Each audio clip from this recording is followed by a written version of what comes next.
Parfait, tu me donneras des nouvelles là-dessus. Donc, à date, dans les deux, en ce moment, est-ce qu'il y a des questions par rapport à ça? Donc, le métamodèle, c'est un modèle de précision donc, qui ont découvert à partir de Fritz Perls puis de Virginia Satir. Et finalement, après, ils ont modélisé Milton Erickson. Et c'est exactement la même chose, mais comme à l'envers.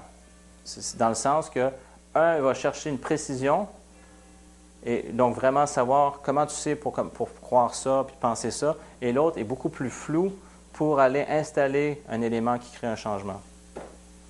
J'ai plus de difficultés avec le flou,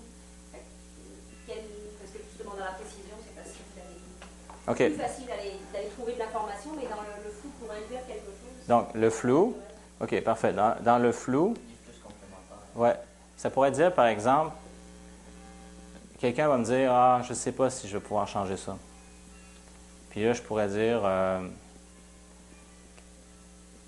tu sais, ça fait des années que tu te prépares à changer. Ça fait des années que tu es en train de travailler là-dessus. Fait que le changement, quand tu réalises ça, il peut se passer comme très rapidement, peut-être même maintenant.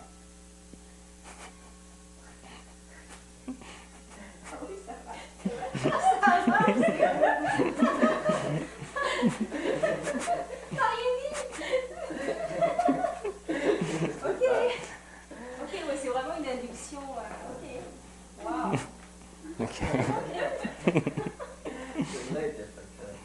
Ouais. All right. C'est bon pour ça. Est-ce qu'il y a des questions par rapport à ça? Parce que ça, c'est vraiment une base. Donc, tout ce qu'on va voir, c'est important que vous puissiez comprendre comment les différentes notions s'inscrivent à travers ça. Tout ce qu'on a vu, les fils de perception, donc sélection, distorsion, généralisation, sont utilisés d'un côté comme de l'autre.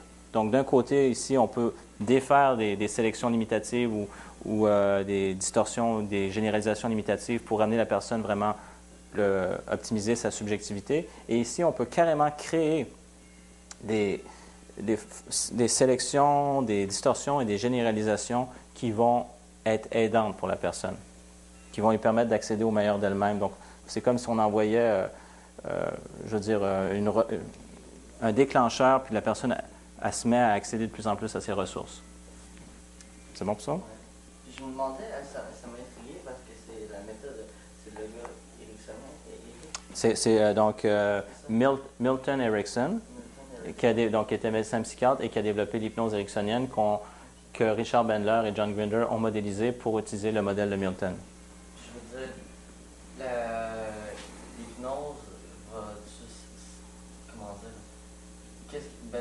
Comment dire? C'est deux techniques différentes, le PNL. L'hypnose, OK. Donc, ta question est de savoir c'est quoi l'avantage par rapport à l'hypnose? Ouais. OK. C'est de l'hypnose. Dans la PNL, quand on utilise le modèle de Milton, on utilise l'hypnose.